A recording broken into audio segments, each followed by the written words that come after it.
ভাই যারা ফুটাইতেছেন হইছে, আমরা বুঝতেছি আপনারা পারতেছেন, এখন থামেন।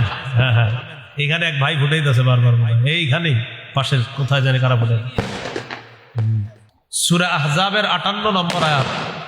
যারা আপনারা আতশবাজি ফুটাচ্ছেন, এখনই কোরআনের অনুবাদ দেখে নেন। পাপের বোঝা বহন করে কবরে যেতে হবে, সূরা আহজাব 58। এখনই যারা আতশবাজি ফুটাচ্ছেন, এখনই কোরআনের বাংলা অনুবাদ থাকলে দেখেন।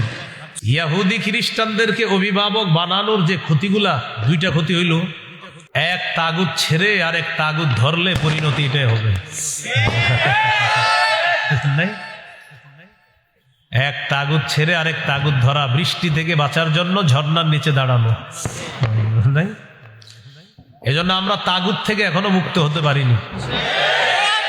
খেলাফত ব্যবস্থা ছাড়া মুসলিম জাতির ভাগ্যের পরিবর্তন হতে পারে না। এই জন্য ওইদিকে মুসলিম জাতি এগিয়ে যেতে হবে। হ্যাঁ, মুসলিম জাতি ওই দিকেই এগিয়ে যেতে হবে। হ্যাঁ, তো লানা রাসূলুল্লাহ সাল্লাল্লাহু আলাইহি সাল্লাম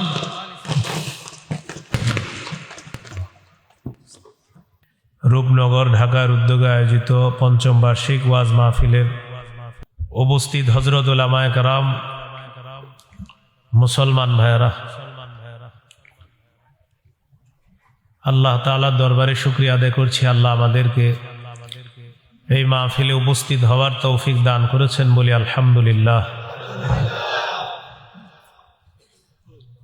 সূরাতুল মাইদার 51 নম্বর আয়াতে কারিমা তেলাওয়াত করেছে।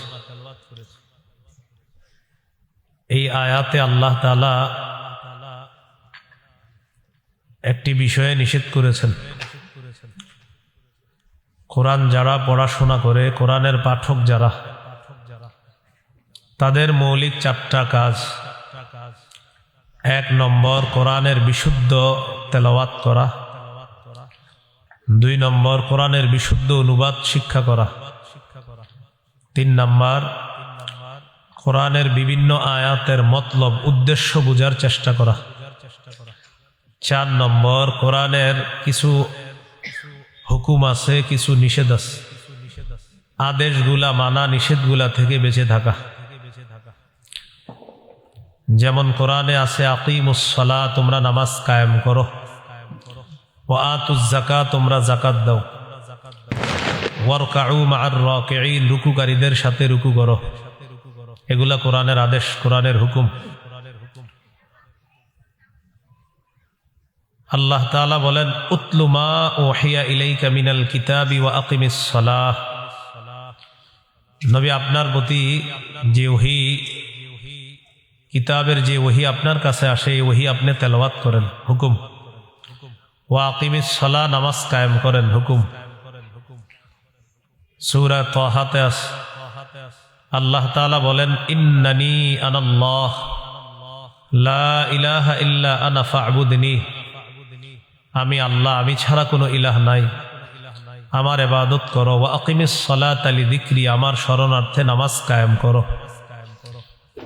সূরা হুদে আল্লাহ তাআলা বলেন, ওয়া আকিমিস সালাতা তারাফাইন নাহারি ওয়া যুলাফাম মিনাল লাইল। দিনের 2 প্রান্তে রাতের কিছু অংশে সালাত কায়েম করো। এগুলা হলো হুকুম। সূরা বাকারা 238 নম্বর আয়াতে আছে, হাফিজু আলাস সালাওয়াত, নামাজ সমূহের প্রতি যত্নবান হও, নামাজের প্রতি যত্নবান হও। এগুলা হলো হুকুম। কিছু বিষয় আছে নিষেধ। সূরা বাকারা 60 নম্বর আয়াতে আল্লাহ বলেন, ওয়ালা তা'সাউ ফিল আরদি মুফসিদিন, দুষ্কৃতিকারী রূপে দুনিয়াতে ফাসাদ সৃষ্টি করো না। এই যে বাজি বুজি ফুটানো হচ্ছে, এগুলা ফাসাদ, এগুলা অন্যায়, কোনো সন্দেহ নাই। এগুলা হলো নিষেধ। সূরা আলী ইমরানের 130 নম্বর আয়াতে আছে, ইয়া আইয়ুহাল্লাযীনা আমানু লা তা'কুলুর রিবা আযআফাম মুদাআফা। হে ঈমানদারগণ, তোমরা বহুগুণে বৃদ্ধি করে সুদ খেও না, নিষেধ। তেমনি ভাবে একটা নিষেধ হলো যে আয়াতটা তেলাওয়াত করলাম, হে ঈমানদারগণ, তোমরা ইহুদি খ্রিস্টানদেরকে অভিভাবক রূপে গ্রহণ করো না। তাদের একে অপরের অভিভাবক। তোমাদের মধ্যে যারা তাদেরকে অভিভাবক রূপে গ্রহণ করবে, তারা তাদের অন্তর্ভুক্ত হয়ে যাবে। নাউজুবিল্লাহ। ইহুদি খ্রিস্টানদেরকে অভিভাবক রূপে গ্রহণ করলে কি ক্ষতি? এক নম্বর ক্ষতি হলো তাদের কালচার আমাদের উপর তারা চাপিয়ে দিবে জোর করে। আবু দাউদের হাদিস 4031 নম্বর হাদিস, রাসূলুল্লাহ সাল্লাল্লাহু আলাইহি সাল্লাম বলেন, মান তাশাব্বাহা বিকওমিন ফাহুয়া মিনহুম। যে ব্যক্তি কোনো সম্প্রদায়ের সাদৃশ্যতা অবলম্বন করলো সে তাদেরই অন্তর্ভুক্ত হয়ে গেল। নাউজুবিল্লাহ। আমাদের ধর্মের নাম ইসলাম, মুসলমান হিসাবে আমরা ইসলাম পালন করতে হবে। ইসলামের আদর্শ আছে।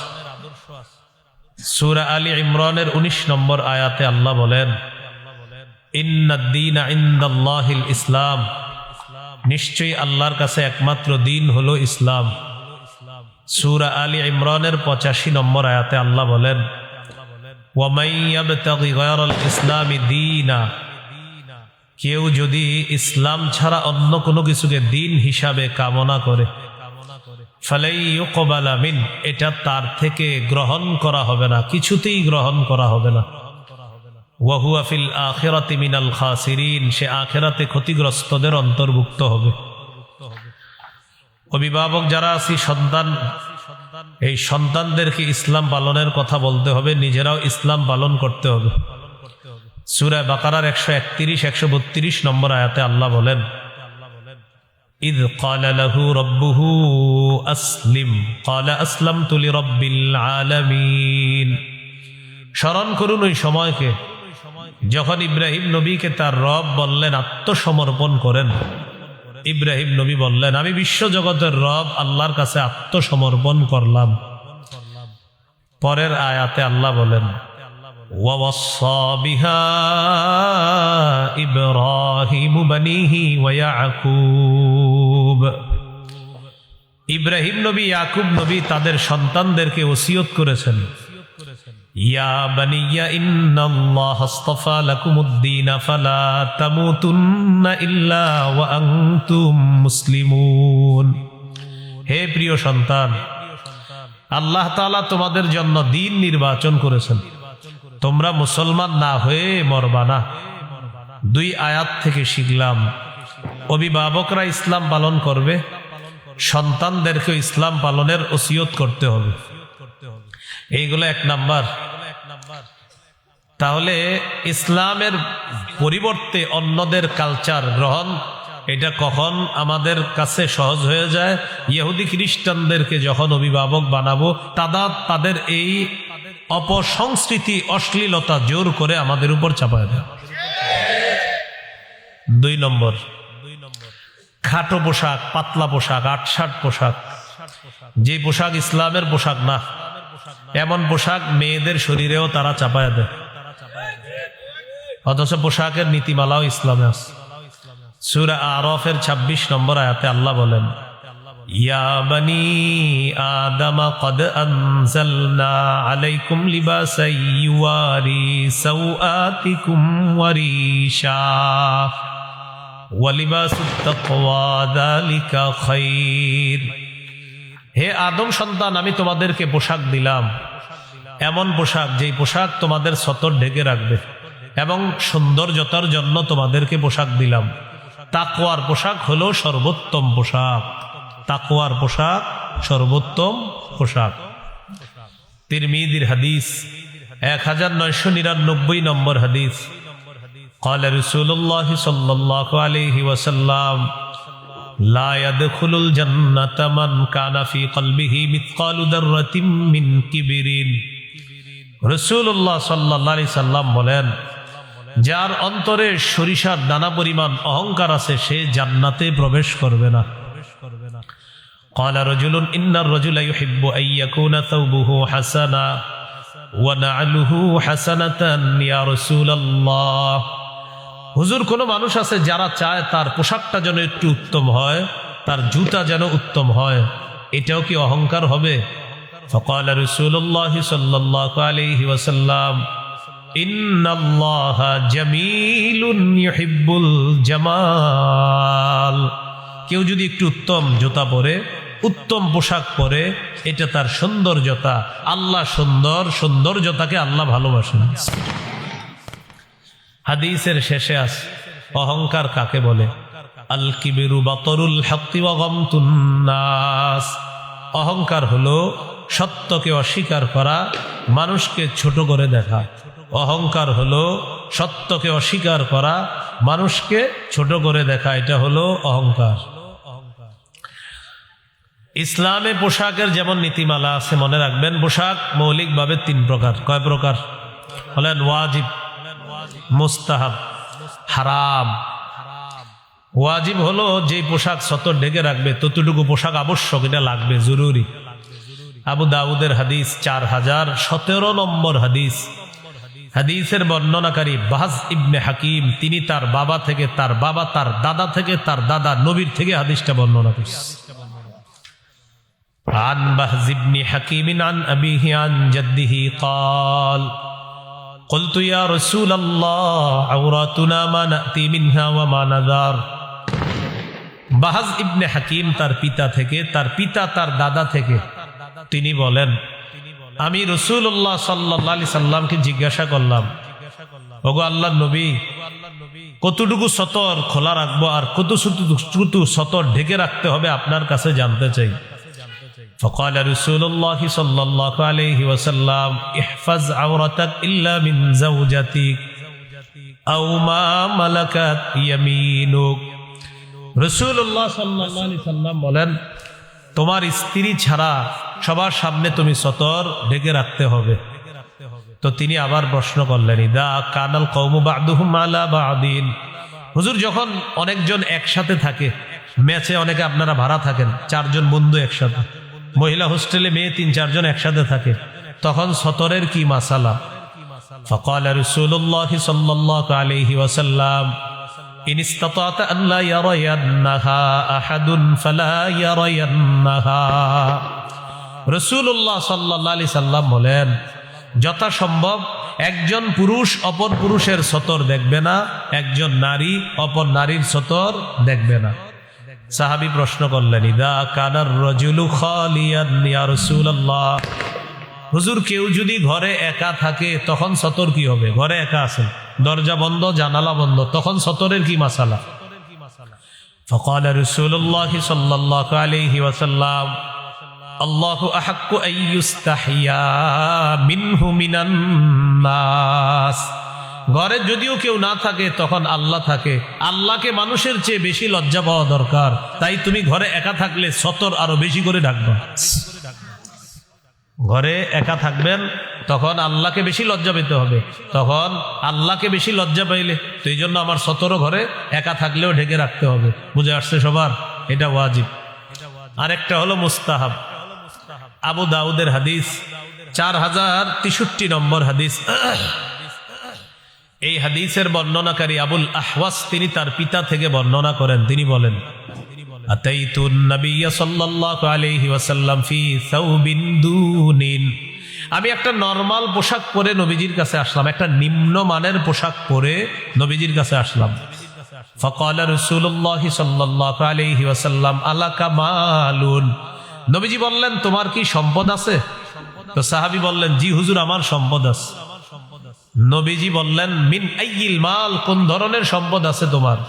তখন তিনি বললেন, কদ আতানি আল্লাহু মিনাল ইবিলি ওয়াল গানামি ওয়াল খাইলি ওয়ার রাকিক। আল্লাহ তাআলা আমাকে ওট দিয়েছেন, মেষ দুম্বা দিয়েছেন, ঘোড়া দিয়েছেন, দাস দাসী দিয়েছেন, আলহামদুলিল্লাহ আমার যথেষ্ট সম্পদ আছে। তো নবীজি বললেন, এত সম্পদ আছে তো এরকম নরমাল পোশাক পরলা কেন? তোমার এত সম্পদ, পোশাক এত নরমাল কেন? ইযা আতাকাল্লাহু মালান ফালিরা আসারু নি'মাতিল্লাহি আলাইকা ওয়া কারামাতি। আল্লাহ যখন তোমাকে পোশাক দিয়েছেন, আল্লাহ পছন্দ করেন এই নিয়ামতের নিদর্শন যেন তোমার মধ্যে দেখা যায়। তোমার যে সম্পদ আছে, সম্পদ অনুযায়ী তুমি একটু পরিপাটি হয়ে থাকবা, এই নিয়ামতের নিদর্শন যেন তোমার মধ্যে দেখা যায়, এটা আল্লাহ পছন্দ করেন। তাহলে মানুষকে না দেখানোর জন্য, রবের খুশি, রব নিয়ামত দিছে, এই নিয়ামতের শুকরিয়া হিসাবে আপনি সম্পদ অনুযায়ী যদি একটু লন্ড্রি করে, ইস্ত্রি করে একটু উন্নত মানের পোশাক পরেন, এটা আল্লাহ পছন্দ করেন। এটা হলো মুস্তাহাব। বলেন এটা কি? আবু দাউদের হাদিস 4062 নম্বর হাদিস। এই হাদিসের বর্ণনাকারী জাবের রাদিয়াল্লাহু তাআলা আনহু তিনি বলেন, আতানা রাসূলুল্লাহ সাল্লাল্লাহু আলাইহি ওয়াসাল্লাম ফারাআ রাজুলান শাইসান قد تفرق شعره। রাসূলুল্লাহ সাল্লাল্লাহু আলাইহি সাল্লাম আমাদের কাছে আসলেন, আসার পর এক ব্যক্তির দিকে তাকাইলেন, তাকিয়ে দেখে তার মাথার চুলগুলা এলোমেলো। মাথার চুল কি এলোমেলো। فقال رسول الله صلى الله عليه وسلم أما يجد هذا ما يسكن به شعره। নবীজি বললেন, আচ্ছা তার কি কোনো চিরুনি নাই মাথার চুলগুলা আছড়ানোর জন্য? সে কি কোনো চিরুনি পায় না মাথার চুলগুলা আছড়ানোর জন্য? وراى رجلا اخر عليه ثياب وسخا। আরেক ব্যক্তিকে দেখলেন তার শরীরে ময়লা কাপড়। فقال رسول الله صلى الله عليه وسلم أما هذا يجد ماء يغسل به ثوبا। নবীজি বললেন, আচ্ছা সে কি পানি পায় না কাপড়গুলা ধোয়ার জন্য? তাহলে চুল এলোমেলো, বললেন চিরুনি নাই আছড়ানোর জন্য। এরপরে দেখলেন কাপড় ময়লা, নবীজি বললেন সে কি পানি পায় না এই কাপড় ধৌত করার জন্য? এই কথা বলার পর এখান থেকে আমরা বুঝে আসতেছে হাদিস থেকে, একটু পরিপাটি হয়ে থাকা, চুলগুলা আপনার একটু আছড়ায়া তেল দেওয়া, এটা ইসলাম নিষেধ করে না, এটা উৎসাহিত করে। তাহলে বলেন, যার 2 বছর গোসল করে না, 1 বছর গোসল না করে চুলগুলা জটলা বানায় আর বিভিন্ন মাজারে ঘুরে আর চুলগুলা ভয়ঙ্কর এক স্টাইল ধারণ করে, লাল কাপড় অথবা সালা পরে আর দাবি করে পীর, তার মুরিদও জমে যায়, নিঃসন্দেহে এটা ভণ্ডামি ছাড়া আর কিছু না। আবার সালা পরার পর তার মুরিদ হয়। কেন? আমার কথা হলো মুরিদ তো অনেক হয়েছে। এখন বলেন 1 লাখ মুরিদ যদি 1 টাকা করে চাঁদা উঠায় কত হয়? তো তার সামনে আপেল আনে, কমলা, আঙ্গুর সবকিছু আনে, কিন্তু 1 সেট জামা কেউ হাদিয়া আনে না। কেন? হ্যাঁ, বুঝলাম প্রথমে উনি গরিব ছিলেন। তো পীর সাহেবের এখন তো মুরিদ আছে, মুরিদরা কি দেখে না আমাদের পীর সাহেবের জামা না, একটা জামা হাদিয়া দিই? আপেল দেয়, কমলা দেয়, আঙ্গুর দেয়, সব দেয়, কিন্তু জামাটা হাদিয়া দেয় না। কেন? কারণ পীর এবং মুরিদ উভয় দল জানে যে আমার এই ভণ্ডামির ইনভেস্ট হলো আমার এই পোশাক, এই পোশাক এটা হলো আমার ইনভেস্ট। কারণ আমার ইনভেস্ট এটা হলো এই সালা আর চুলগুলা জটলা রাখা, আমার পীরগিরি ঠিকই তো আছে এটার উপরে। তো এই জন্য এটা খুলবে না। এমনি আপনার আপেল, কমলা, আঙ্গুর সব খায়, খিচুড়ি খায়, বিরিয়ানি খায়, কিন্তু জামা পরিবর্তন করে না। তাহলে ইসলাম কি এগুলা বলছে? বলেন না। ইবনে মাজার হাদিস 1056 নম্বর হাদিস।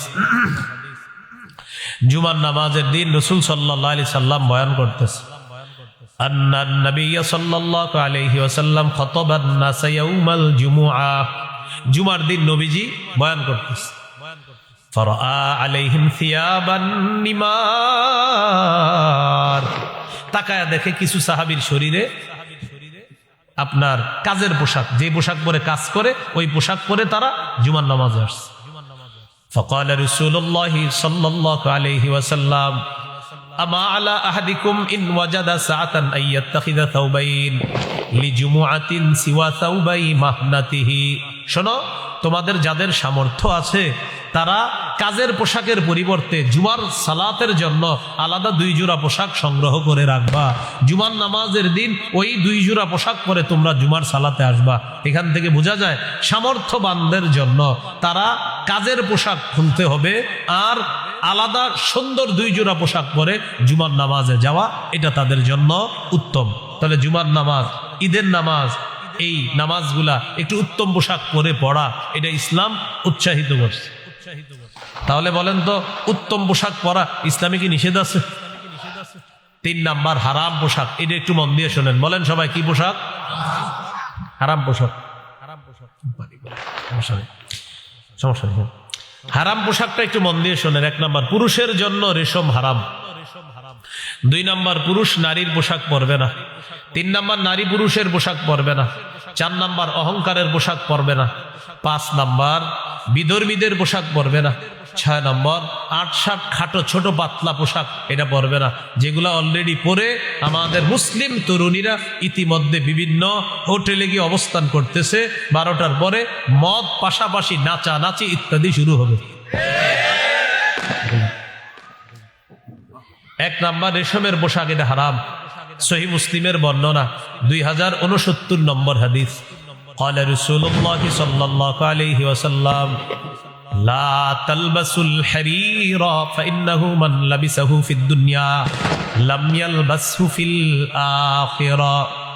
রাসূলুল্লাহ সাল্লাল্লাহু আলাইহি সাল্লাম বলেন, তোমরা রেশমের পোশাক পরিধান করো না। যে ব্যক্তি দুনিয়াতে রেশমের পোশাক পরিধান করবে সে আখেরাতে রেশমের পোশাক পরিধান করতে পারবে না। এখন একটু বুঝেন, পুরুষের জন্য দুনিয়াতে রেশম হারাম, জান্নাতে মুসলিম পুরুষের জন্য রেশম হালাল। সহিহ বুখারীর বর্ণনা 5837 নম্বর হাদিস।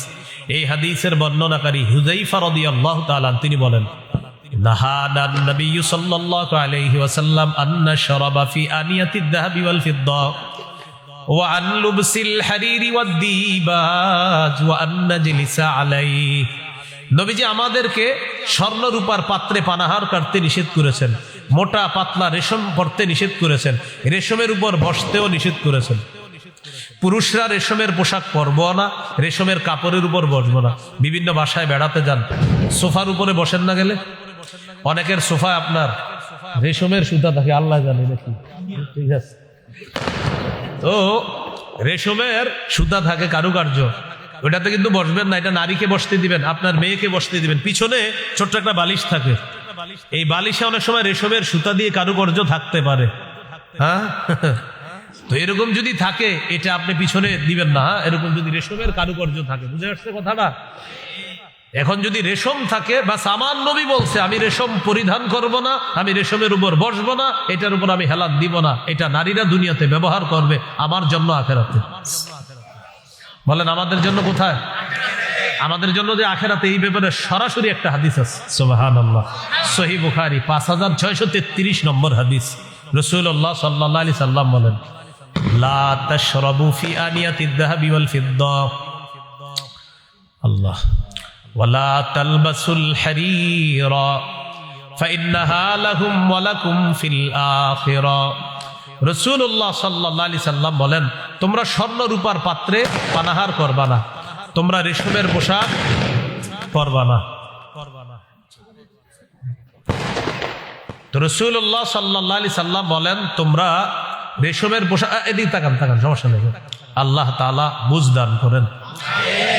রাসূলুল্লাহ সাল্লাল্লাহু আলাইহি সাল্লাম বলেন, তোমরা রেশমের পোশাক পরবা না। এখন নবীজি দুইটা বাক্য বলেছেন, খুব সুন্দর। ফাইন্নাহা লাহুম ওয়া লাকুম ফিল আখিরাহ। আমার সাথে বলেন না, বলেন ফাইন্নাহা লাহুম ওয়া লাকুম ফিল আখিরাহ। এটার অর্থ হলো নবীজি সাল্লাল্লাহু আলাইহি সাল্লাম বলেন, বিধর্মী পুরুষদের জন্য দুনিয়াতে রেশম, তোমরা মুসলিম পুরুষের জন্য আখেরাতে রেশম। কি সুন্দর বাক্য আমাদের নবীজি সাল্লাল্লাহু আলাইহি সাল্লাম বলেছেন। আমি মাঝে মাঝে এই বাক্যটা আপনার এই পোশাকের আলোচনায় যখন আমার একা একা খুব মনে পড়ে আর খুব ভালো লাগে, আমাদেরকে কত মায়া করে বলতেছে, ফাইন্নাহা লাহুম ওয়া লাকুম ফিল আখিরাহ। ও আমার উম্মত, বিধর্মীদের জন্য দুনিয়াতে, তোমরা আমার মায়ার মুসলিম উম্মত, তোমাদের জন্য আখিরাতে। এই হলো রেশম পুরুষ পরবে না, নারীদের জন্য রেশম পরা জায়েজ আছে। সহিহ মুসলিমের বর্ণনা 2071 নম্বর হাদিস। আলী রাদিয়াল্লাহু তাআলা আনহুর বর্ণনা, তিনি বলেন, উহদিয়াত লিরাসূলিল্লাহি সাল্লাল্লাহু আলাইহি ওয়াসাল্লাম হুল্লাতুন সিয়ারা। রাসূলুল্লাহ সাল্লাল্লাহু আলাইহি সাল্লামের কাছে একটা রেশমের পোশাক পাঠানো হলো, রেশমের কাপড় পাঠানো হলো। ফাবাআসা বিহা ইলাইয়া। আলী রাদিয়াল্লাহু তাআলা আনহু বলেন, নবীজি রেশমের কাপড়টা আমার কাছে পাঠায়া দিছে। ফালাবিসতুহা। আমি রেশমের কাপড়টা পরিধান করলাম, মানে নবীজি নিজেই রেশমের কাপড়টা পরছে। নাউজুবিল্লাহ। হযরত আলী বলেন, নবীজির কাছে রেশমের পোশাকটা আমার কাছে পাঠাইছে, তো হযরত আলী বলেন আমি রেশমের কাপড়টা পরিধান করলাম। তো করার পর নবীজির কাছে গেছি, এটা গায়ে ঝুলাইয়া নবীজির কাছে গেছি। ফাআরাফতুল গাদাবা ফি ওয়াজহিহি। আমি নবীজির চেহারা মুবারকের মধ্যে রাগের ছাপ দেখতে পেলাম। ওই যে রেশমের কাপড় আমি ঝুলাইছি, হযরত আলী বলেন এই জন্য নবীজির চেহারায় রাগের চিহ্ন দেখতে পেলাম। তো নবীজি আমাকে বললেন, ইন্নী লাম আবআত বিহা ইলাইকা লিতালবাসাহা। ইন্নামা বাআসতু বিহা ইলাইকা লিতুশাক্কিকাহা খুমরান বাইনান নিসা।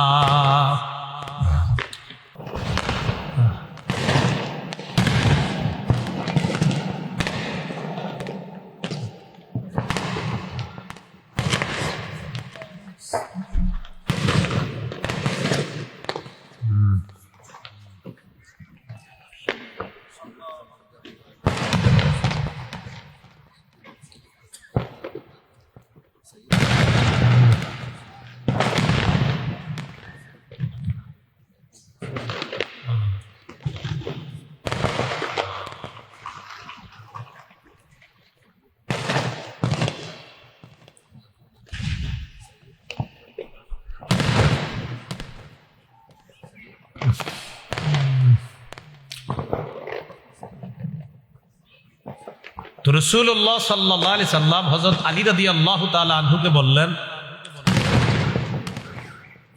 আমি রেশমের পোশাক, রেশমের কাপড় তোমাকে পরিধান করার জন্য পাঠাইনি, আমি তোমার কাছে এটা পাঠিয়েছি লিতুশাক্কিকাহা খুমরান বাইনান নিসা, তুমি এটা টুকরা টুকরা করে নারী সদস্য যারা আছে তাদেরকে ওড়না হিসাবে ব্যবহার করার জন্য দিবা, এই জন্য এটা পাঠিয়েছি। তো বুখারীর বর্ণনায় আসছে 5840 নম্বর হাদিসে হযরত আলী বলেন, ফাশাক্কাকতুহা বাইনান নিসা, আমি নারীদের মাঝে এটা ওড়না বানায়া বন্টন করে দিয়ে দিলাম মেয়েরা পরিধান করার জন্য। এই হলো আপনার রেশমের পোশাক পুরুষের জন্য হারাম। 2 নাম্বার, পুরুষ নারীর পোশাক পরবে না। 3 নাম্বার, নারী পুরুষের পোশাক পরবে না। পুলিশ না বলে নিষেধ করে দিছে এটা আজকে। এটা নাকি ধরা খাইলে 1 মাসের জেল হবে। কয় মাস? হ্যাঁ, আজকে পুলিশ বললো, এটা শুনলাম। হ্যাঁ,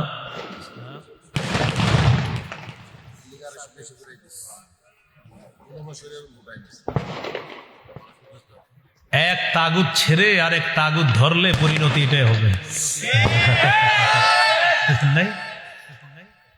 এক তাগুত ছেড়ে আরেক তাগুত ধরা, বৃষ্টি থেকে বাঁচার জন্য ঝর্ণার নিচে দাঁড়ানো। নাই, এজন্য আমরা তাগুত থেকে এখনো মুক্ত হতে পারিনি। খেলাফত ব্যবস্থা ছাড়া মুসলিম জাতির ভাগ্যের পরিবর্তন হতে পারে না। এই জন্য ওইদিকে মুসলিম জাতি এগিয়ে যেতে হবে। হ্যাঁ, মুসলিম জাতি ওই দিকেই এগিয়ে যেতে হবে। হ্যাঁ, তো লানা রাসূলুল্লাহ সাল্লাল্লাহু আলাইহি সাল্লাম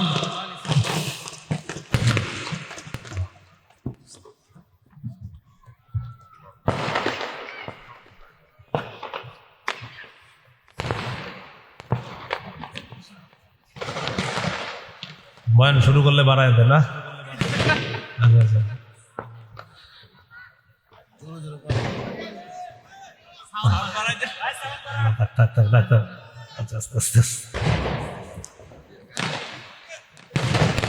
ভাই যারা ফুটাইতেছেন হইছে, আমরা বুঝতেছি আপনারা পারতেছেন, এখন থামেন। হ্যাঁ হ্যাঁ, এখানে এক ভাই ফুটাইতেছে বারবার, এইখানেই পাশের কোথায় জানি কারা ফুটাই।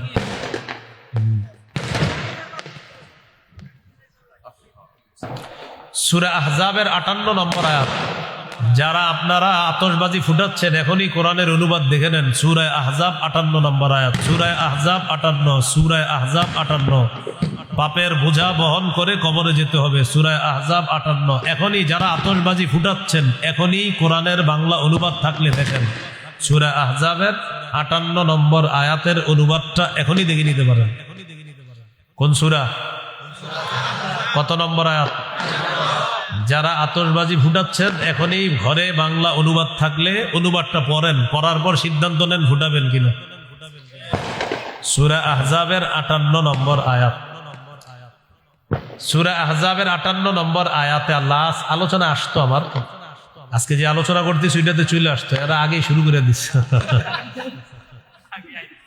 হ্যাঁ হ্যাঁ, ইহুদি খ্রিস্টানদেরকে অভিভাবক বানানোর যে ক্ষতিগুলা, 2টা ক্ষতি হইল। তো দ্বিতীয় ক্ষতিটা ছিল পোশাক। তো পোশাকের ক্ষেত্রে একটা হারাম পোশাক আলোচনা করতেছিলাম। পুরুষ নারীর পোশাক পরবে না, নারী পুরুষের পোশাক পরবে না। লানা রাসূলুল্লাহ সাল্লাল্লাহু আলাইহি ওয়াসাল্লাম আর রাজুলা ইয়ালবাসু লিবসাতাল মারআ ওয়াল মারআতা তালবাসু লিবসাতার রাজুল, যেই পুরুষ নারীর পোশাক পরে আর যেই নারী পুরুষের পোশাক পরে তার উপর আল্লাহ রসুল অভিশাপ দেয়। আল্লাহ রসুল তার উপর অভিশাপ। গায়ে হলুদ অনুষ্ঠানে ছেলেরা দেখবেন এক কালারের ড্রেস পরে, 5 জন 6 জন 10 বন্ধু 20 বন্ধু একই কালারের ড্রেস বানায়।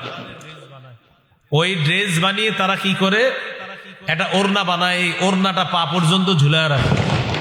পিছন দিয়ে গিয়ে বলবেন আসসালামু আলাইকুম খাদিজা আপা কেমন আছেন। পুরুষ আপনি জানেন, তারপরে বলবেন যে ভাই, বলবেন যে আপনাকে বলবে আমি তো পুরুষ, তুমি আমার খাদিজা বলবেন আপনি ওড়না পেঁচাইছেন তো এই জন্য আমি ভাবলাম। কিছু ছেলে কানে ছিদ্র করে কানে ধুল পরে, এটাও স্পষ্ট নিষেধ, এটাও কি স্পষ্ট নিষেধ।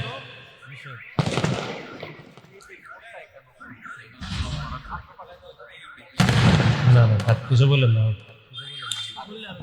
মাদ্রাসার উপরে টার্গেট নিবে, অসুস্থ, দেশের শত্রু এরা, এগুলা নিঃসন্দেহে অসুস্থ। আমার ক্ষমতা থাকলে এদেরকে আমি পাবনা ভর্তি করাইতাম, সত্যি, কারণ পাগল ছাড়া এই কাজ কি করে না।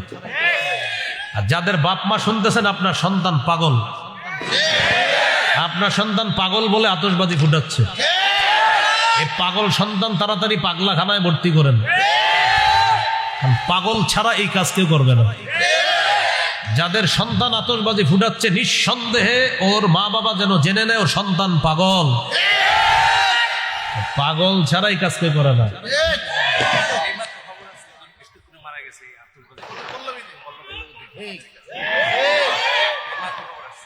পল্লবীতে একজন স্ট্রোক করে মারা গেছে আতশবাজির আওয়াজে, এই মাত্র খবর আসছে। তো এই জন্য যারা অভিভাবক শুনতেছেন আপনার সন্তানকে ভর্তি করান, তাড়াতাড়ি ভর্তি করান, এই যেন আগামী বছরের আগে সুস্থ হয় আর এই জাতীয় অসুস্থ মার্কা কাজ না করে।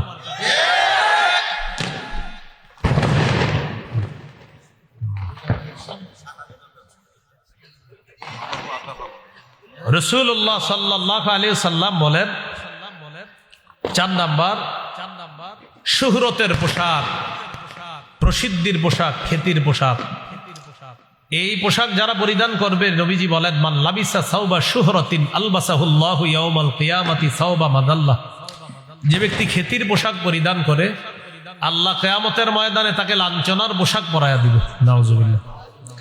5 নাম্বার বিধর্মীদের পোশাক।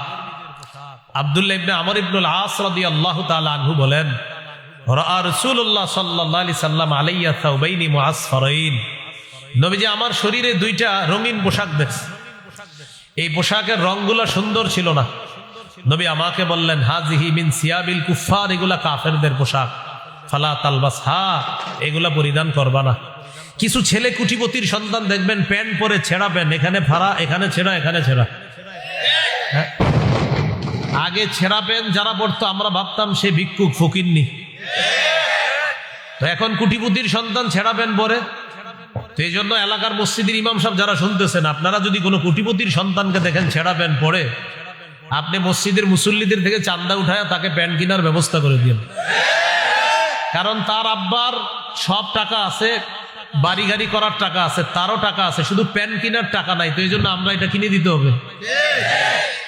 আমাদের দেশে কিছু যুবক আছে, যুবতী আছে এমন, তাদের মস্তিষ্ক এমন অসুস্থ হয়েছে, ভারতের কোন সুপারস্টার যদি কালকে সালা গায়ে দেয়, আমেরিকার কেউ যদি সালা গায়ে দেয়, তারা সালা গায়ে দিবে আর বলবে এটাই ফ্যাশন।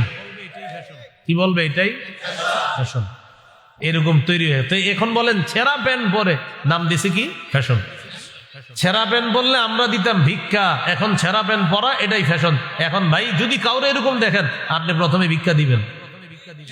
আমি কোন ভিক্ষুকদেরকে আবার অপমান, ভিক্ষুক বেচারা ফকির গরিব মানুষ, বেচারায় ছেঁড়া প্যান্ট পরবে ঠিক আছে, কুটিপতির সন্তান ছেঁড়া প্যান্ট কেন পরবে? টাকা নাই, আর টাকা দিয়ে সহযোগিতা করেন প্যান্ট কেনার জন্য, সেই প্যান্ট পরবে কেন?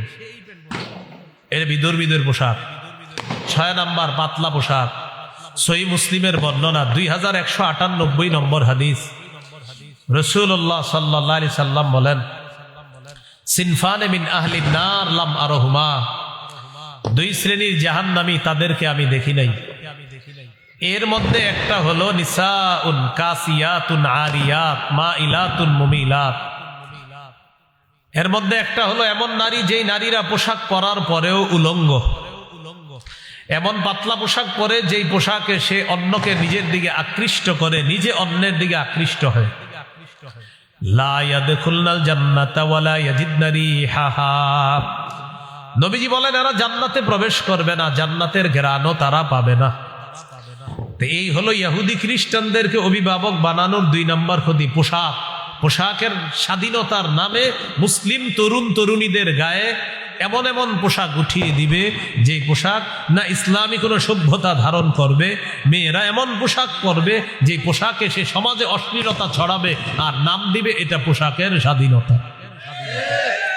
3 নম্বর টেটু আঁকা। টেটু কি আঁকা? উল্কি আঁকবে। সহিহ বুখারীর বর্ণনা 5940 নম্বর হাদিস। লাআনা রাসূলুল্লাহ সাল্লাল্লাহু আলাইহি ওয়াসাল্লাম আল ওয়াশিমা ওয়াল মুস্তাওশিমা ওয়াল ওয়াসিলা ওয়াল মুস্তাওশিমা। যেই নারী পর চুলা লাগায়, অন্যের চুল প্রতিস্থাপন করে দেয়, যেই নারী শরীরে টেটু আঁকে, উল্কি আঁকে, বা যেই নারী এঁকে দেয়, ইদানিং ইলেকট্রিক শর্ট দিয়ে আঁকা হয়। ওয়ান নামিসাত ওয়াল মুতানাম্মিসাত। যেই নারী ভুরু উঠায় ভুরু, আর যেই নারী অন্য নারীর ভুরু উঠিয়ে দেয়, উভয়ের উপর আল্লাহ রসুলের অভিশাপ। তাহলে টেটু আঁকা, উল্কি আঁকা, রসুলের অভিশাপ পাবে তারা। 4 নাম্বার আতশবাজি ফুটানো। বলেন কি ফুটানো? এই যে এটা চলতেছে, যেটা এটা ঈদের আগের রাতেও ফুটায় একদল এই আজকের দিনকে ফুটায়, আরেক দল বিয়ে গায়ে হলুদ ইত্যাদিতে ফুটায়। সূরা আহজাবের 58 নম্বর আয়াতে আল্লাহ বলেন, ওয়াল্লাযীনা ইউযুনাল মুমিনিনা ওয়াল মুমিনাতি বিগাইরি মাকতাসাবু ফাকাদ ইহতামালু বুহতানাও ওয়া ইসমাম মুবিনা। যারা কোনো কারণ ছাড়া অন্যায়ভাবে মুমিন নারী পুরুষকে কষ্ট দিবে, তারা প্রকাশ্য পাপের বোঝা বহন করবে। এই পাপের বোঝা নিয়ে তারা কবরে যাবে। এই পাপের বোঝা নিয়ে কোথায় যাবে? কবরে যাবে। তাহলে বলেন কোন দিবসকে কেন্দ্র করে এইখানে যারা আমার আলোচনা শুনছে, তো আমরা আজকে তো ফুটাবো না, আমরা কোন দিবস ঈদের আগেও না, বিয়েতে গায়ে হলুদ কোথাও আমরা আতশবাজি জীবনেও আমরা এগুলা করবো না ইনশাআল্লাহ। আপনার বন্ধু যারা আছে তাদেরকেই দাওয়াত দেন। 5 নাম্বার গান বাজানো, এটা এখনো বাকি আছে। আজকে একটু পরে গান শুরু হবে, কিন্তু এখন তো মাত্র স্যাম্পল দেখলেন। গানের নিয়মটা হবে এমন, কিছু ছেলে ক্রিকেট খেলার আয়োজন করবে, পাশে আপনার 2টা বক্সে জোরে জোরে গান বাজাবে, খিচুড়ি পাকাবে, রাত 4টা বাজে খিচুড়ি খেয়ে তাহাজ্জুদ পরে ঘুমিয়ে যাবে। এ হলো 5 নাম্বার আপনার গান। এই গান নতুন বর্ষকেও স্বাগত জানায়। ঈদের আগের রাতে 29টা 30টা রোজা রাখার পর ইবলিস ছাড়া পেয়ে যায়, তখন আইসা বলে, টেনশন নাই, আমি আইসা গেছি, তুমি 2টা বক্স আনো, হিন্দি, আরবি, ফার্সি, বাংলা, অঙ্ক, ইংরেজি যা পারো, গান হইলি হলো, কি ভাষা এটা জানা দরকার নাই, সর্বোচ্চ ভলিউমে ছাড়বা, তালে তালে লাফাইবা, দেখবেন বাচ্চা ছেলে মেয়েরাও লাফাইতেছে, ছোট ছোট। এ তো আপনারই সন্তান, আপনার সন্তানকে এই সভ্যতায় আপনি বড় করছেন কেন? সূরা তাহরিমের 6 নম্বর আয়াতে আল্লাহ বলেছেন, কু আনফুসাকুম ওয়া আহলিকুম নার। নিজে এবং পরিবারকে আগুন থেকে বাঁচাও, নিজেকে এবং পরিবারকে আগুন থেকে বাঁচাও। কু বাঁচাও, প্রোটেক্ট, সেভ, প্রোটেক্ট আনফুসাকুম, ইউরসেলফ, ওয়া আহলিকুম এন্ড ইউর ফ্যামিলিজ নার এগেইনস্ট আ ফায়ার। ফায়ার অর্থ কি? আগুন। আগুন থেকে বাঁচাও, নিজেকে বাঁচাও, পরিবারকে বাঁচাও, আগুন থেকে বাঁচাও পরিবার। এই জন্য এই আয়াতের ব্যাখ্যায় সাহাবায়ে কেরাম বলেন, আল্লিমু আওলাদাকুম আল আদাবা, সন্তানকে ছোটবেলা থেকে শিষ্টাচার, ভদ্রতা শিক্ষা দাও। আপনি যদি সন্তানের হাত ধরে তাকে নাচের আর গানের স্কুলে নিয়ে যান, আর বড় হলে আলেমদের কাছে গিয়ে বলে, হুজুর সন্তানটা শেষ, ছোটবেলা যখন নাচের আর গানের স্কুলে নিয়েছেন, কসাই বাবা হিসাবে সন্তানের হাত ধরে আপনি জাহান্নামে নিয়ে গেছেন, তখন এই কাজ কেন করলেন? আবার ইমাম সাহেবের কাছে হাসি দিয়া দোয়া চাই, হুজুর দোয়া করেন। গান গানের ব্যাপারে শুধু এতটুকু মনে রাখবেন, আমার যেই বিষয়টা আর কি গানের ব্যাপারে আমি যেই বিষয়টা আমার সবচেয়ে গুরুত্ব লাগে গানের ব্যাপারে, নবীজি কোরআন তেলাওয়াত করতেন, কাফেররা নবীজির তেলাওয়াত শুনতো চুপি চুপি, মজা লাগতো। নজর ইবনে হারেসা এক কাফের চিন্তা করলো যে আমাদের সন্তানরা মুহাম্মদ সাল্লাল্লাহু আলাইহি সাল্লাম তার তেলাওয়াত শুনে আমাদের সন্তানরা, এটা মেনে নেওয়া যায় না। সে বিদেশ গেছে, বিদেশ গিয়ে বাদ্যযন্ত্র কিনে আনস, গায়িকা কিনে আনস, নায়িকা নর্তকীদেরকে কিনে আনস, এনে বলল তোমরা নাচবা, পাশে গান বাজতে থাকবে, গানের তালে তালে তোমরা নাচতে থাকবা। আর অন্যান্য ছেলে মেয়ে যারা আছে তাদেরকে বলতো এখন থেকে মুহাম্মদ সাল্লাল্লাহু আলাইহি সাল্লাম তার তেলাওয়াত শুনবা না, এখন থেকে নর্তকীদের নাচ দেখবা আর গান শুনবা। তাহলে কিসের বিরুদ্ধে গান আমদানি করলো কাফেররা? কোরআনের। সেই গান আপনি বাজাচ্ছেন।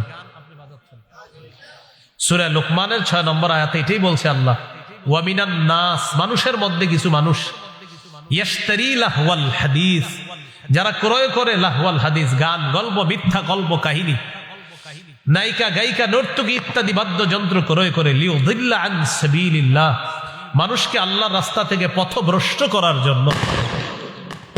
শেষে আল্লাহ বলেন উলাইকা লাহুম আযাবুম মুহিন, তাদের জন্য অপমানজনক শাস্তি, লাঞ্ছনাজনক শাস্তি, অপমানকর শাস্তি। তাহলে গান বাদ্য হালাল না হারাম? রাসূলুল্লাহ সাল্লাল্লাহু আলাইহি সাল্লাম বলেন লা তাবিউল কাইনাতি ওয়াল মুগান্নিয়াতি ওয়ালা তাশতারুহুন্না ওয়া সামানুহুন্না হারাম।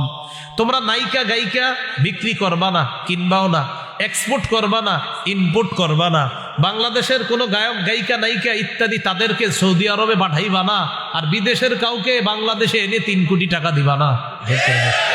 হ্যাঁ, আসলেই ঠিক, নবী নিষেধ করছে। মানে এটা যে আমি বলছি বলে ঠিক এরকম না, আসলেই ঠিক। ওয়াসামানুহুন্না হারাম, এই উপার্জন হারাম, রাসূল সাল্লাল্লাহু আলাইহি ওয়াসাল্লাম বলেছেন। তাহলে আপনারা যারা মোবাইলে ডাউনলোড করেন গান, ডাউনলোড করতে টাকা যায় কিনা? এই যে টাকা গেল, এমবি খরচ করলেন, এটাও এই হাদিসের অন্তর্ভুক্ত। আপনি গান কিনলেন, এখন অনেকে মাথায় এসে পড়ছে হুজুর তাহলে কিনবো না, আজকে থেকে দেখবো, শুধু দেখলে এমবিতে টাকা খরচ হয় কিনা, এটাও এই হাদিসের অন্তর্ভুক্ত। আপনি টাকা দিয়ে গান ক্রয় করে দেখতেছেন। ভাইয়ারা, বন্ধুরা, আল্লাহর রাস্তে আপনি গান দেখেন না, আপনি গান কিনেন না, আপনি মোবাইলে গান ডাউনলোড করেন না। যতগুলো যুবক ভাইয়েরা এখানে আছেন, নিয়ত করে ফেলেন না যে আমি মৃত্যু পর্যন্ত যে কাজ আমার নবী নিষেধ করছে এটা আমি করব না, ইনশাআল্লাহ। আল্লাহ তৌফিক দান করেন। এই হলো আপনার গান, 5 নাম্বার। 6 নাম্বার মদ। বলেন তো কি? মদের জয় জয়কর অবস্থা চলছে। আগামীকাল অনেক পত্রিকায় আপনার লিখতে পারে 2 দিনের মধ্যে যে মদ কি পরিমাণ ব্যবসা হয়েছে এই বছর, এটা নিয়ে লেখালেখিও আসতে পারে, এবং এটা আপনার গর্বের সাথে লিখবে। আমাদের দেশে জানি কত ভাগ মুসলমান? হ্যাঁ, এই দেশে এইভাবে হেসে হেসে বলবে এই পরিমাণ মদ বিক্রি হয়েছে। কি সুন্দর গর্বের পরিচয়। হজ উমরায় যারা যান, গিয়ে দেখবেন মাঝে মাঝে এমন কিছু কিছু জায়গায় বসাবে, বাম পাশে তাকাইলে দেখবেন মদের বার। এই বাংলাদেশ এয়ারপোর্টে কয় পার্সেন্ট মুসলমানের দেশ জানি? এই দেশের এয়ারপোর্টে কিসের বার? জি, সূরা মাইদা 90-91 নম্বর আয়াতে আল্লাহ বলেন ইয়া আইয়ুহাল্লাযীনা আমানু ইন্নামাল খামরু ওয়াল মাইসিরু ওয়াল আনসাবু ওয়াল আজলামু রিজসুম মিন আমালিশ শাইতান। হে ঈমানদারগণ, বলেন আমার সাথে, মদ, জুয়া, মূর্তি, ভাগ্য নির্ণয়ক স্বর, সাপ দিয়ে ভাগ্য গণনা করা, ময়না পাখি, টিয়া পাখি, হাতের রেখা ইত্যাদি দেখে ভাগ্য গণনা করা, বলেন নাপাক। তাহলে বিভিন্ন রাস্তার মোড়ে দেখবেন আছে যে ভারত থেকে 6 বারের পুরস্কার প্রাপ্ত জ্যোতিষী, ওখানে গিয়ে আপনি হাতের রেখা দেখাইতেছেন। রাসূলুল্লাহ সাল্লাল্লাহু আলাইহি সাল্লাম বলেন মান আতা আররাফান আও কাহিনান ফাসাদ্দাকাহু বিমা ইয়াকুল, কেউ যদি গণকের কাছে যায় আর তার কথা বিশ্বাস করে, ফাকাদ কাফারা বিমা উনজিলা আলা মুহাম্মাদিন সাল্লাল্লাহু আলাইহি সাল্লাম, মুহাম্মদ সাল্লাল্লাহু আলাইহি সাল্লামের উপর যা নাজিল করা হয়েছে সে সবকিছু অস্বীকার করলো। গণকের কথা বিশ্বাস করলো মানে আমি নবীর কোটা দিনটাকে সে অস্বীকার করলো। হাত দেখে এমনি দেখবেন হাতে একটু দাগ থাকে, তো কিছু মানুষ কাজ করে না, তাদের দাগটা একটু বেশি থাকে, তো দাগ দেখবেন আপনার দাগ এত বেশি কেন? আচ্ছা ঠিক আছে, কি সমস্যা? ওহো, 3002 টাকা লাগবে। বেশি মেজর প্রবলেম না, হালকা প্রবলেম আছে? এটা উদ্ভট টাইপের একটা অঙ্ক বলবে 3002। আপনি মনে করবেন ভাই রে হইতেও পারে, তাই 3002 বলবে কেন? হ্যাঁ, তখন আপনি আগ্রহী হন না। কি বলেন, এগুলা কি বিশ্বাস করা যাবে? তাহলে আজকে থেকে রাশি ফল পড়বেন না। পেপারে আসে না কি ফল, এগুলো পড়া যাবে না। তাহলে মদ বলেন নাপাক, মদ জুয়া। হ্যাঁ, এখন আপনারা শোনেন, যারা অনেক ভাইয়ারা আপনারা জুয়া খেলেন মোবাইলে, এই ওভারে 10 রান হবে, এই ওভারে 5 হবে, এই বলে 6 হবে, এই বলে 4 হবে, এই বলে 11 রানের বেশি দিবে না বলার, এই বলে ব্যাটসম্যান 15-র উপরে নিবে।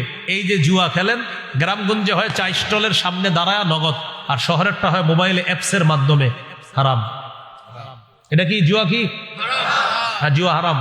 এই হারাম। হ্যাঁ হ্যাঁ জি, অনেক বন্ধু আছে আপনাদের, তারা হয়তো এই জুয়া খেলতেছে, তাকে আপনি নিষেধ করেন যে জুয়া হারাম, তুমি এখানে ইনভেস্ট করবা না।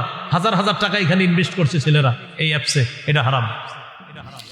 তাহলে বলেন মদ নাপাক, বলেন মদ, জুয়া, মূর্তি, ভাগ্য গণনার ইত্যাদি বিষয়গুলা আল্লাহ তাআলা বলেন ফাজতানিবুহু, তোমরা বেঁচে থাকো, লাআল্লাকুম তুফলিহুন, যাতে তোমরা সফলকাম হও। এবার একটা দৃশ্য দেখেন, গান, নাচানাচি, মদ। একদিক দিয়ে নাচানাচি হবে, আরেক দিক দিয়ে গান হবে, আরেক দিক দিয়ে মদ চলবে, ঠিক না? আমাদের নবী অবিকল 3টা কথা এক হাদিসে বলছে। সুবহানাল্লাহ। দেখছেন, সুবহানাল্লাহ কেন বললাম?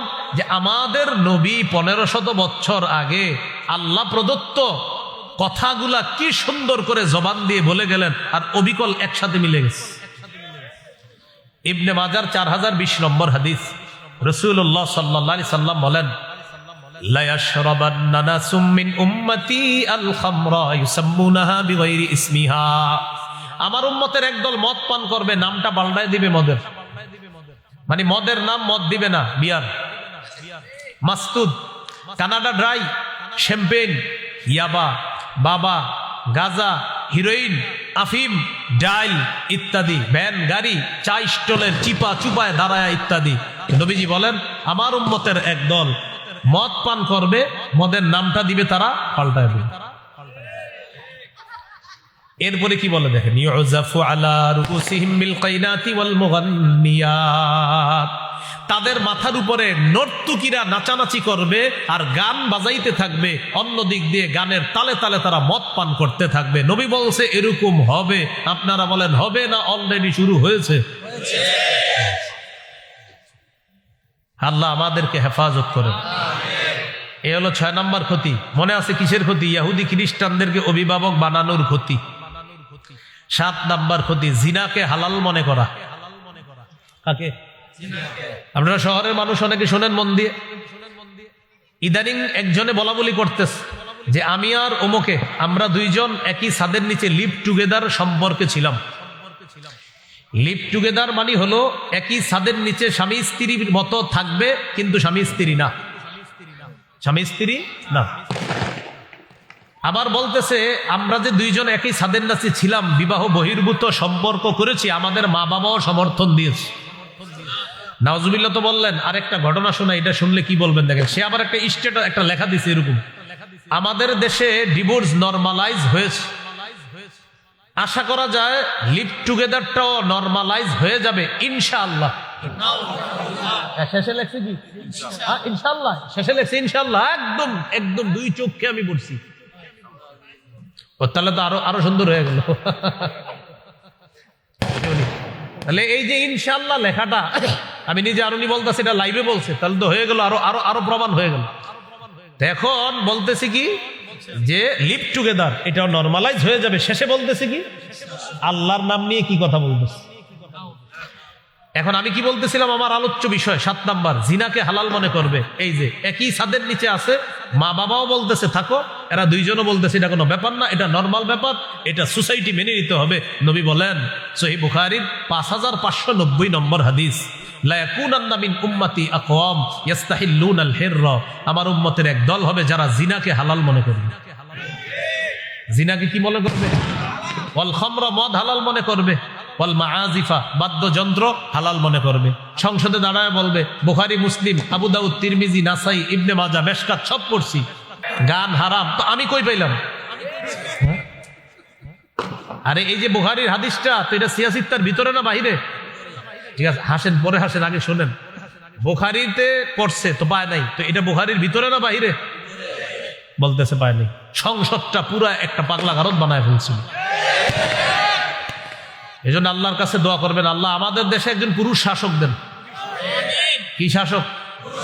আরেকটা দোয়া করবেন, বলেন আল্লাহ কিয়ামতের আগে আমাদের দেশে আর কোন নারী প্রধান চাই না। কি চাই না? সবাই বলেন কেন? আরো জোরে বলেন, আরেকটু জোরে বলেন, বোমার আওয়াজের চেয়ে জোরে বলেন। এতক্ষণ বললেন না, ওদেরকে থামানোর দরকার ছিল। নবীজি জবাব দিয়েছেন, রাসূলুল্লাহ সাল্লাল্লাহু আলাইহি সাল্লাম বলেন, লা ইউফলিহা কওমুন ওয়াল্লাহু আমরাহুম ইমরাআ, ওই জাতি কিছুতেই সফল হবে না যেই জাতি তাদের নেতৃত্বে কোনো নারী বসায় দেয়। এই জন্য দোয়া করতে হবে, বলবেন যে আল্লাহ 4 গুণওয়ালা একজন পুরুষ শাসক দিয়ে দেন। নামাজ কায়েম করবে, যাকাতের বিধান চালু করবে, সৎ কাজের আদেশ করবে, অসৎ কাজের নিষেধ করবে। বলেন সূরা হজ 41 নম্বর আয়াত। মানে ওখানে আছে আর দলিল আছে, আল্লাযীনা ইম্মাক্কানাহুম ফিল আরদ। আল্লাহ তাআলা বলেন, আমি যাদেরকে দুনিয়ার শাসন ক্ষমতায় বসাই তাদের কাজ হবে 4টা। আকামুস সালাহ, তারা নামাজ কায়েম করবে, ওয়া আতাউজ যাকাহ, যাকাত প্রতিষ্ঠিত করবে, ওয়া আমারু বিল মারুফ, সৎ কাজের আদেশ করবে, ওয়া নাহাউ আনিল মুনকার, অসৎ কাজের নিষেধ করবে। আপনি একটু চিন্তা করে দেখেন, ওমর ফারুক রাদিয়াল্লাহু তাআলা আনহুর মতো একজন শাসক কল্পনা করেন, আর এই বাজি ফুটানোগুলা কল্পনা করেন, থাকতো চামড়া? সাহস পাইতো না। ওমর ফারুক রাদিয়াল্লাহু, এই জন্য বলছিলাম খেলাফত ব্যবস্থা ছাড়া আমাদের ভাগ্যের পরিবর্তন হবে না। এই তন্ত্র ওই তন্ত্র যা কিছুই বলেন, হ্যাঁ, এটা কিন্তু মনে রাখতে হবে আপনার, মুসলমানদের চূড়ান্ত ভাগ্যের পরিবর্তন খেলাফত ব্যবস্থা দিয়েই হবে, এছাড়া হবে না। এই জন্য কি করতে হবে? না, বলেন আমার সাথে, বলেন বলেন, খেলাফত ব্যবস্থার পূর্ব শর্ত 2টা, করণীয় 2টা। পূর্ব শর্ত বলেন ঈমান, নেক আমল। করণীয় 2টা, দাওয়াত, জিহাদ। কি বুঝে আসছে সবার? ভাই 2 কাপ চা দিয়ে খালি নষ্টই করতেছেন, আমি তো চা পানি করবো না, আপনি করেন। আগেরটা আপনি দিছেন, জবটা কিন্তু পারলাম, আপনি পান করেন না। তাহলে একটা ঈমান আর একটা নেক আমল, আর 2টা হলো কাজ, একটা করণীয়, দাওয়াত, জিহাদ। এখন জিহাদের আলোচনা করলে আপনার অভিভাবকরা ইন্না লিল্লাহি ওয়া ইন্না ইলাইহি রাজিউন, এটা আবার কি শুরু করছে হুজুর? তো যাই হোক, জিহাদ সম্পর্কে আমার একটা আলোচনা আছে, আমার নাম দিয়ে আপনারা পাবেন কোথাও, দেখবেন জিহাদ সম্পর্কে লম্বা আলোচনা আছে। তো যাই হোক, আমাদের আলোচ্য বিষয়ে চলে আসি। 7 নাম্বার, জিনাকে হালাল মনে করবে, নবীজি বলে দিয়েছেন। তো এই যে হালাল মনে করা, এক ছাদের নিচে স্বামী স্ত্রীর মতো থাকা, বিবাহ বহির্ভূত সম্পর্ক, নবীজি বলেন আমার উম্মতের একদল এটাকে হালাল মনে করবে। সূরা বানী ইসরাঈলের 32 নম্বর আয়াতে আল্লাহ বলেন, ওয়ালা তাকরাবুজ জিনা, তোমরা ব্যভিচারের কাছেও যেও না। আল্লাহ আমাদেরকে হেফাজত করেন। 8 নাম্বার, সম্পদের অপচয়, প্রচুর সম্পদের অপচয় হবে। সূরা আরাফ 31 নম্বর আয়াত, লা তুসরিফু ইন্নাহু লা ইউহিব্বুল মুসরিফিন, তোমরা সীমা লঙ্ঘন করো না, অপচয় করো না, আল্লাহ অপচয়কারীকে পছন্দ করেন না।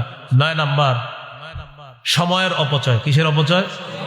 হ্যাঁ, প্রিয় ইস্টার্ন হাউজিংবাসী, 5টা জিনিস জীবনে মূল্যায়ন করবেন। আমি সহ সবাই প্রতিজ্ঞা করি, বলেন জীবন, যৌবন, স্বাস্থ্য, সময়, সম্পদ। জীবন, যৌবন, স্বাস্থ্য, সময়, সম্পদ। এই 5টি জিনিস মূল্যায়ন করলে দুনিয়াতেও ইনশাআল্লাহ সফল হবেন, আখিরাতেও আল্লাহ সফল করবে। এই হলো আপনার সময়। 10 নাম্বার, সর্বশেষ কথা, তাদেরকে অভিভাবক বানানোর ক্ষতি, তাদের শিরকি স্লোগান আমাদের মুখে উঠায় দিবে। এক তো হ্যাপি নিউ ইয়ার লেখা টেখা রাস্তাঘাট ফাটায় ফেলা হচ্ছে, আরেকটা হলো মুসলমানদের আবার হ্যাপি নিউ ইয়ার কি? আমরা এখন বেঁচে আছি, সকালে বাঁচবো কিনা জানি না, আমরা হলাম মুসলমান। সহিহ বুখারীর বর্ণনা, আব্দুল্লাহ ইবনে ওমর রাদিয়াল্লাহু তাআলা আনহুমা তিনি বলেন, ইদা আমসাইতা ফালা তানতাজিরিস সাবাহা, যখন তুমি সন্ধ্যা করো সকালের অপেক্ষা করো না। ওয়া ইদা আসবাহতা ফালা তানতাজিরিল মাসাআ, সকালে বেঁচে আছো তো রাতের অপেক্ষা করো না। এটাই হলো মুমিনের জীবন। মুমিনের আবার কিসের হ্যাপি নিউ ইয়ার? তাহলে মুমিনের জীবন কি? সকালে আসি, ভাই ভালো আছেন আলহামদুলিল্লাহ, ভাই সন্ধ্যায় এটা হবে ইনশাআল্লাহ, আল্লাহ বাঁচা রাখলে। ভাই ভালো আছেন, জি আলহামদুলিল্লাহ। ভাই সকালবেলা আমার সাথে একটু যেতে পারবেন? ইনশাআল্লাহ আমি যাব, আল্লাহ বাঁচা রাখলে যাব। এটাই মুমিনের জীবন, সকাল সন্ধ্যা শেষ। এল একটা আরেকটা কিছুদিন পরে পহেলা, সেখানে মুসলমান সন্তানের মুখে বিজাতীয়রা উঠাইয়া দিবে, মুছে যাক গ্লানি, মুছে যাক ঝরা, অগ্নি স্নানে সূচি হোক ধরা। নাউজুবিল্লাহ বলেন। বলেন এই স্লোগান বলেন, মুশরিকদের স্লোগান। আগুনের পূজা যারা করে এটা তাদের স্লোগান। তাহলে মুসলমান সন্তানরা এই স্লোগান দিতে পারে না, কিন্তু তারাই রমনার বটমূলে গিয়ে আপনার সেখানে দিচ্ছে, মুছে যাক গ্লানি, মুছে যাক ঝরা। বাকিটা আমি বললাম না, কারণ ওইটাই সিরিকি স্লোগানটা একবার বলে ফেলছি মানে এটা বলে আর কি, আপনারা কিন্তু কোয়েন না। এই আগুনে পবিত্র করে, নাউজুবিল্লাহ, এটা হলো অগ্নি পূজকদের আপনার আকীদা। তো এই আকীদা আমরা রাখবো না। আল্লাহ তাআলা ইনশাল্লাহ আপনাদের এখান থেকে আরেকটা গুরুত্বপূর্ণ কাজে যেতে হবে। তো আজকে পর্যন্ত আল্লাহ তাআলা আমাদের সকলকে যে কথাগুলো শুনলাম বললাম আমরা সবাই যেন আমল করতে পারি, আল্লাহ তৌফিক দান করেন। ইয়াহুদি খ্রিস্টানদেরকে অভিভাবক বানাবো না, এটা গুরুত্বপূর্ণ। তাহলে আমাদের অভিভাবককে বলেন আল্লাহ। সূরা বাকারা 257 নম্বর আয়াত, আল্লাহু ওয়ালিয়্যুল্লাযীনা আমানু, ঈমানদারদের অভিভাবক আল্লাহ। আল্লাহ আমাদের সকলকে কথাগুলা মনে রেখে আমল করার তৌফিক দান করেন। একটা ঘোষণা দিতে বলা হয়েছে, আমার একটা সংকলন আছে মিম্বরের আমানত, এখানে ওরা নিয়ে এসেছে বলছে বলার জন্য। এটা 6 খণ্ড, ওদের কাছে সবগুলো আছে কিনা জানা নেই। প্রথম খণ্ডটা সন্তানের 64টা অধিকার, জামাই বউগুলো মুখস্থ করে ফেলবেন। প্রথম খণ্ড সন্তানের 64টা অধিকার। দ্বিতীয় খণ্ড শিরিক বেদাত কুফর তাওহীদ। তৃতীয় খণ্ড হালাল হারাম। চতুর্থ খণ্ড স্বামী স্ত্রীর অধিকার। পঞ্চম খণ্ড লা ইলাহা ইল্লাল্লাহর ব্যাখ্যা। ষষ্ঠ খণ্ড নামাজ সম্পর্কে আলোচনা। যদি এখানে সবগুলা থাকে সবগুলা নিয়ে নেন, আর যদি না পান অনলাইনে লিখবেন মিম্বরের আমানত, ওখানে অনলাইনে অর্ডার করলে ওরা বাংলা বাজার থেকে আপনার এই বাসায় এনে পৌঁছে দিবে। এই কিতাবগুলা সবাই সংগ্রহ রাখতে পারবে, ওলামা হযরত সহ সাধারণ জনগণ সবার জন্য পড়বেন, ওই অনুযায়ী আমল করার চেষ্টা করবেন। আমিন ওয়া আখিরু দাওয়ানা আলহামদুলিল্লাহি রাব্বিল আলামিন।